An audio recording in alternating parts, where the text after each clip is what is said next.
Hello and a warm welcome back to you. I'll stop the trains there because they will just carry on and drown me out, no doubt.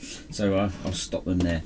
I've been looking at my old videos. I've actually tidied them up and done them chronologically in number order, so you can actually find videos a lot easier. And I've relabeled them. I've literally gone through each video and pulled out some of the contents in there, so you can sort of see that in the picture. And then you've got the description of the video, so it gives you a little bit more of a clue what's in the video as opposed to just searching whack and weather in. There might be some hints and tips in there as well, so that should help a lot of people, and I find a lot of people are now finding videos a lot easier. So that was a late night doing that, but worth doing, so that's for you guys.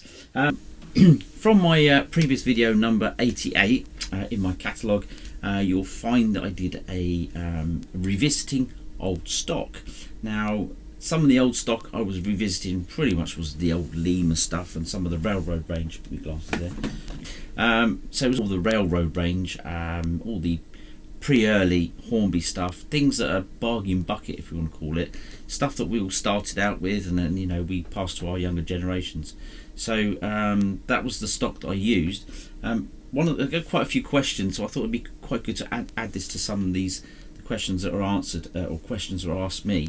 Obviously the bodywork that I fitted to the Intercity on the railroad chassis, it was a Hornby 1970s, 1980s, or 1980s bodywork, which was this old style, which had the little ridges inside and all the rest of it. So you can fit these old Hornby 1970s, 1980s bodies to these railroad chassis, and again that video sort of shows that you just have to manipulate some of the moulding, and it is doable. Obviously with the Lima,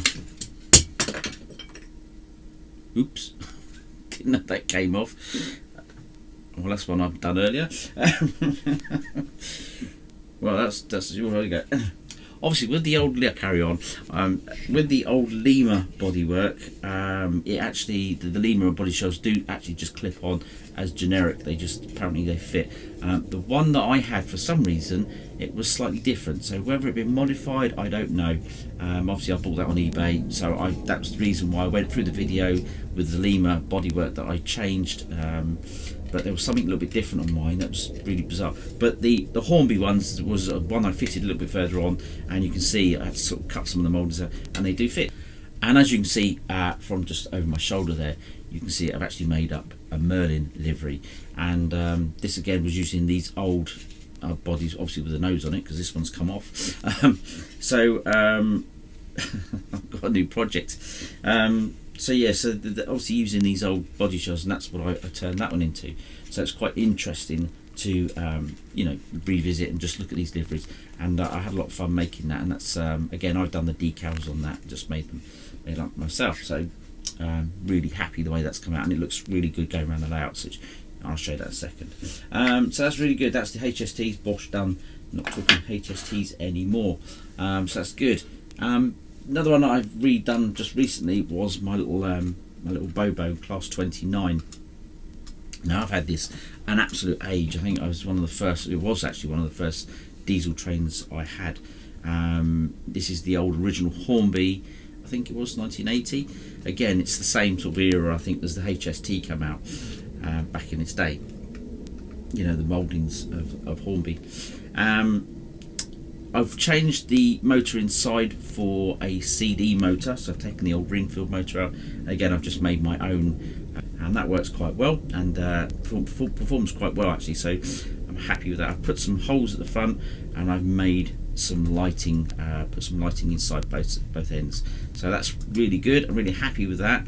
The other thing that I've done, I've actually changed the couplings on the end, so I've actually 3D printed a new chassis bogie frame. So I've now completely printed a new one out, and I've now put the NEM pocket on the end. So this has given me a lot of scope really to upgrade a lot of my wagons, things like that. Where I was talking about, couplings, what couplings do I use? I have a mixture of couplings all over the layout. So I think with my freight stock, I might revisit and make NEM pockets, a bolt-on thing that goes in so I can literally replenish all the couplings, and they'll be more generic really. So this is good now, because looks a little bit more delicate at the front, and no big shaped D on it, and I think it certainly gives you a good look to upgrading old locos, if you've got the ability to do 3D printing. Of course there is lots of guys that are doing it. There's billions of guys that do it, myself included. The only thing I will say, when you 3D print these, I try not to cure them for too long, because you have to UV cure them. If you UV cure them for too long, they get really strong, really rigid, but therefore when you put the metal chassis bit inside, it actually cracks. So sometimes it's best to actually fit the metal inside bits while it's just come out the printer. You've washed it and dried it, and it's drying off. I leave it for like a day before I actually put it in the UV curer, for those that do 3D printing. That way I can just drop the chassis inside, and then the plastic's a little bit more malleable. And as a little tip, I use a hairdryer just to sneak it in the right places, and it goes in quite nicely and it holds perfectly. You can see there it's a flat bottom, whereas opposed to the little ridges in there, but when that's going around the layout, you don't see the bottom. So my little cheat, but it works well. I've just made them up to suit the other side, because I actually had the wrong one on there, which was quite interesting really. So yes, my little Bobo, that's now running. That's got a new lease of life, and I'm really happy with that. I could have bought a new one, but it's good fun doing these projects. And I've resprayed it, and I've renumbered it. I've actually renumbered it to 6129, which I think the dapper will actually come out on that number. And I've changed the yellow, not so I wanted a black cab look, so a bit like the 37s if I'm honest, but they didn't exist on these kind of liveries. It wasn't a livery that it was carried. You didn't have the black windows, which would look nice. So what I've done is looked at photos of the original loco, and it was covered in dirt from the top all over its eyes back to the top of the roof. So I've carried that feature, and it gives me that look I'm really happy with.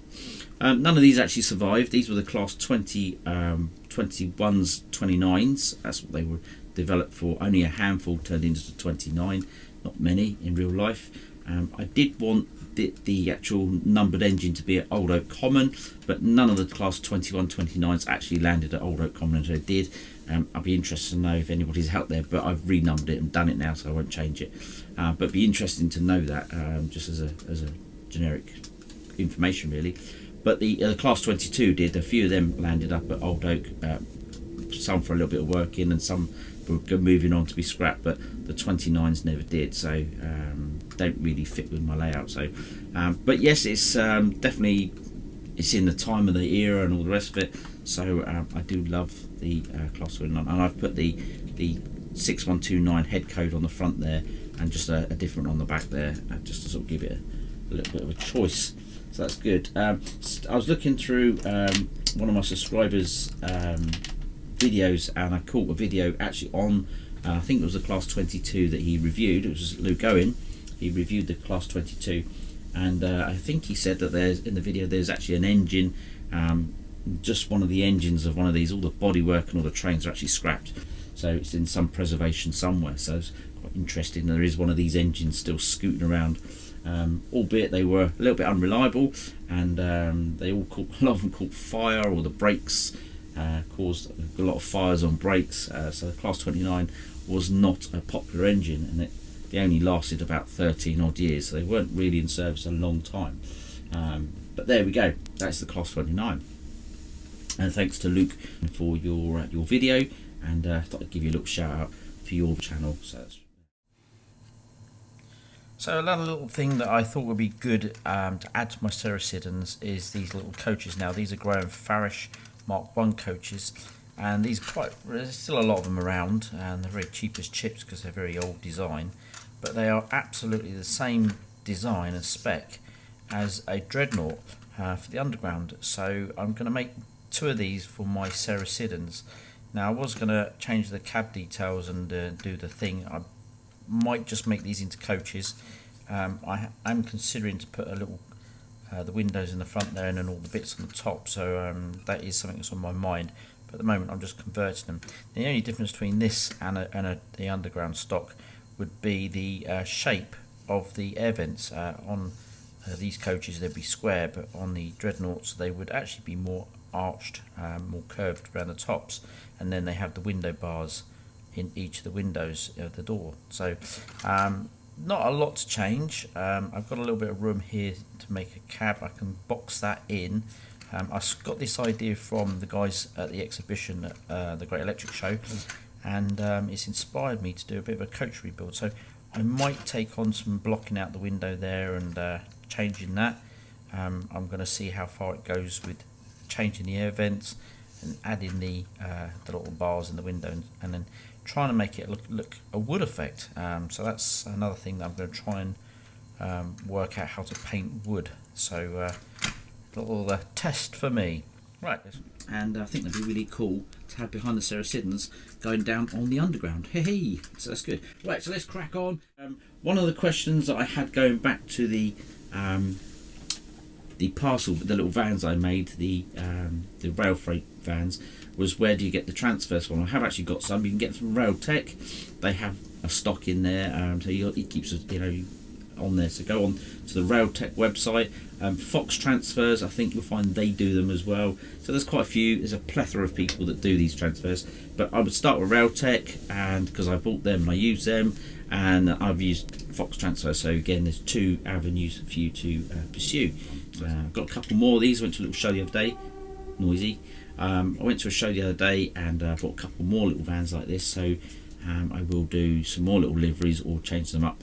Just add some more sort of in-keeping freight, really. So that's really good. Quite happy with that. So that's good. Upcoming news, as you know, might have seen my social media posts. I'm actually going to be in the Hornby magazine, and that's the May edition, 179. That comes out on the 7th or 9th of April. So when that edition comes out, it's around there. I think it's the 7th. I'm not sure. So yes, it's exciting for me. I'd like to say thank you to the guys at Hornby. They came down.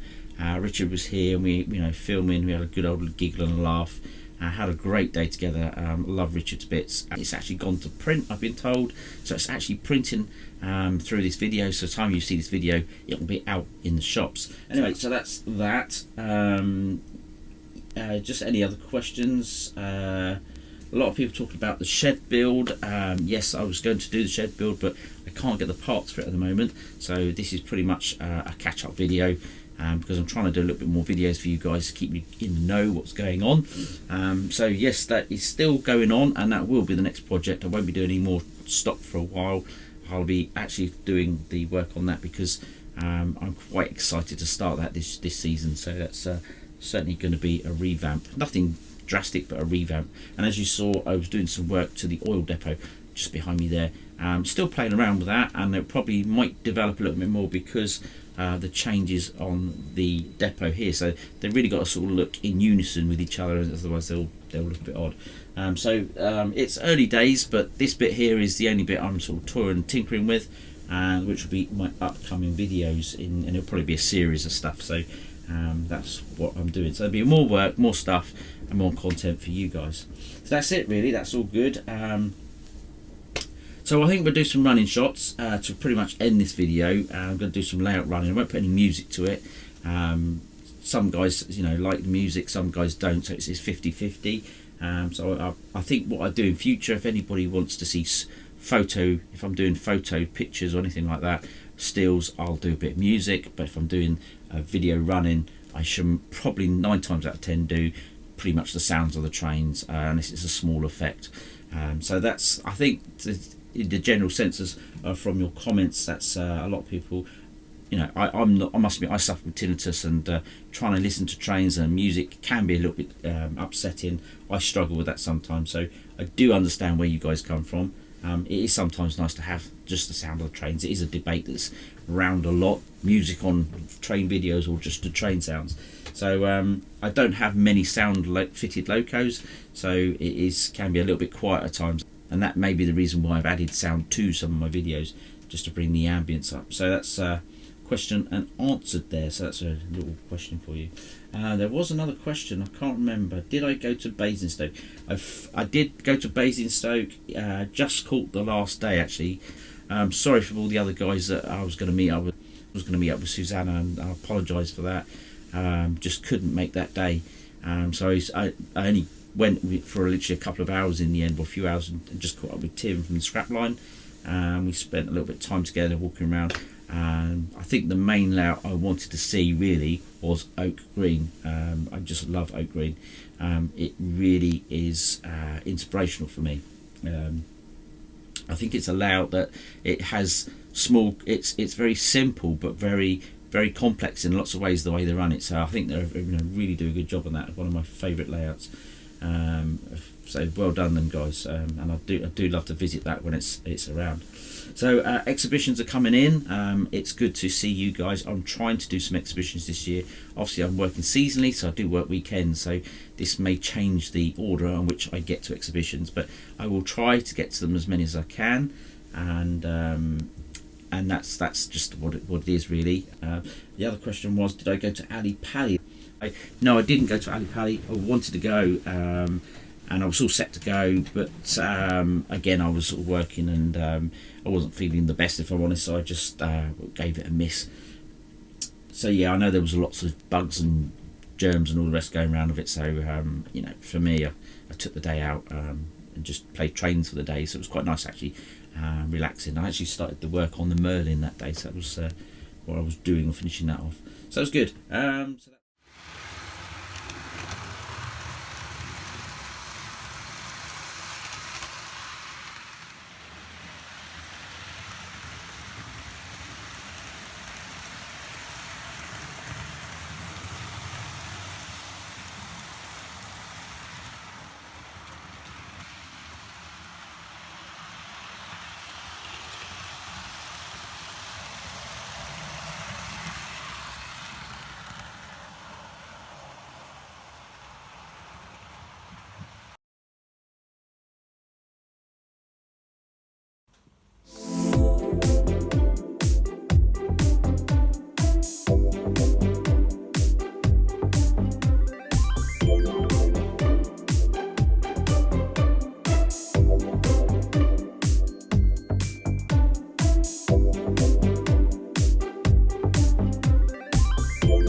So I think I'm going to call that an end on this video, because the battery's running low on the camera. So all I left me to say is thanks for everybody for all you do, and keep sending your comments in, and I'll probably add some more of these questions and answers and stuff, because it's a good way of sharing them. Till next time, I shall catch you, so be safe and be happy, and don't forget Hornby magazine for May.